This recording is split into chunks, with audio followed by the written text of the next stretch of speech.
Joining me now is Anne Keenan, the Assistant Secretary of the Educational Institute of Scotland, and Leanne Maguire, Chair of the Glasgow City Parents Group. Thank you both very much indeed for coming in to see us. We'll come to you first, Anne.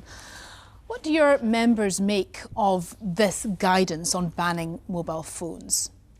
Well, the EIS has welcomed the intent behind the guidance as national guidance, which would support the implementation of local policies. I mean, the misuse of mobile phones in schools is a real issue in terms of low-level disruption, and also in more serious cases in relation to serious cyberbullying, not only of pupils but also of teachers.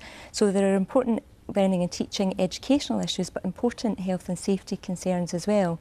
So it is important that we have consistent national and local guidance which is applicable to relevant contexts that will address this as soon as this applies. But what I would say, Laura, is that many schools in Scotland will already have this guidance in place, and the EIS would expect that schools, in developing the guidance with, through head teachers, would engage in a collaborative approach, would speak to teachers, trade unions, would engage with the parental bodies and with pupils to ensure that there's a consensus in the development of that guidance.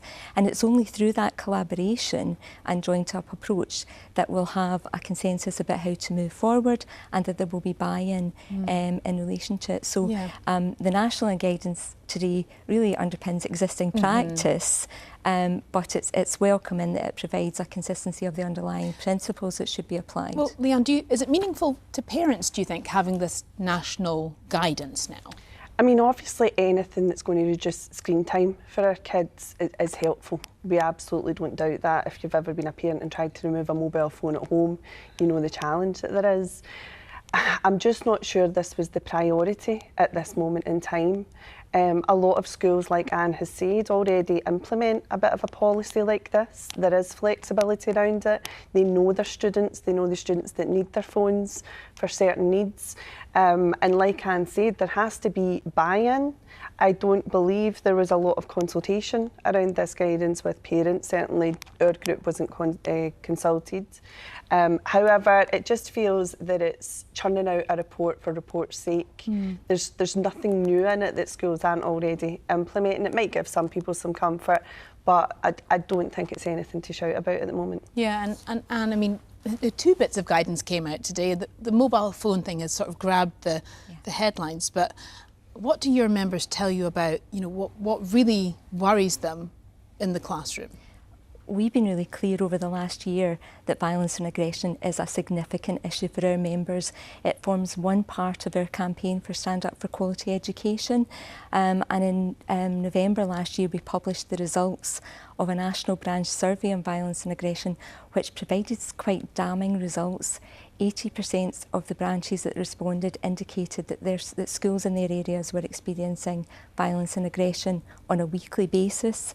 Most said that there had been an increase in anxiety, stress in teachers, and that some were considering leaving the profession as a result of violence and aggression. So for there to be meaningful change in our schools, tackling violence and aggression, what really needs to happen? We need to have the investment of resources, and that's our concern about the guidance that's been published today, the action plan.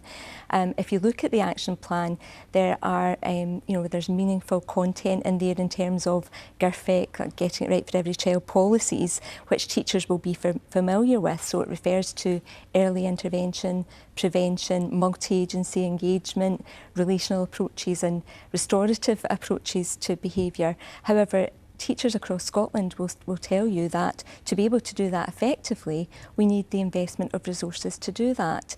We're currently sitting with additional support needs at 37%.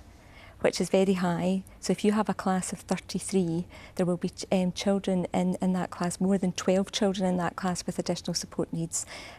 Rising mental health issues, austerity, children living in poverty, and we need to address the root cause of the violence and aggression, and that's going to require substantial investment. Leanne, what do you hear from other parents and kids? Like, what are they seeing in schools, and what are the things that they think need to be the priorities? So for parents whose children have experienced any sort of physical or emotional abuse in school, obviously they'll welcome any sort of support for that. But unfortunately, like Anne has described, this action plan doesn't feel as if it's got a lot of action within it. I mean, if we take Glasgow as a case, we're going to be losing 450 teachers over the next 3 years. So everything that Anne has explained there that we need in place to address this issue, to give children... Is that through retirements? Where are they going? No, that's through the recent budget cuts that have been decided on. So to give the young people reassurance, give parents reassurance that teachers will be able to deal with issues in schools, we need that resource. So I don't need to repeat what Anne has just said. She's summed it up very clearly. But you cannot solve problems on fresh air. And that's what it's beginning to feel like. It feels like it's just creating these reports to pretend that we're doing something. We actually need to be protecting our teachers, protecting our young people, and investing in education.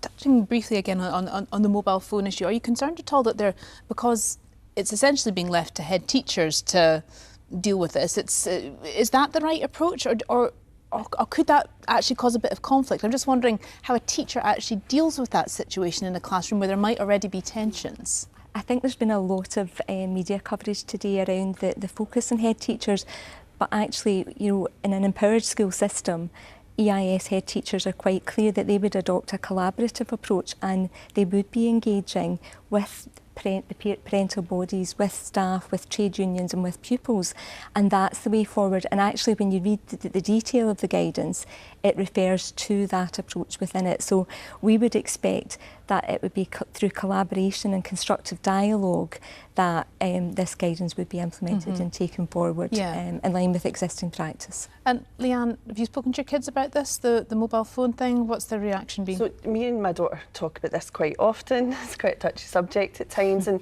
I think what I've heard today is we're actually kind of downplaying the confidence that we have in our young people. Not all young people are running about school on their mobile phone 24/7. We've heard some of the young people in the package there. I've watched the news throughout the day where there was plenty of young people talking in a really mature way. Yeah, they just want to get on with it, don't they? They want to reduce their screen time. They don't want to be using it in class. So I don't think it's as big as an issue as today has been getting played out. And there's bigger issues in education we need to address. Well, listen, I'm glad that we had the opportunity to speak about them as well. So Anne and Leanne, thank you very much indeed for coming in to see us. We really appreciate it. Thank you.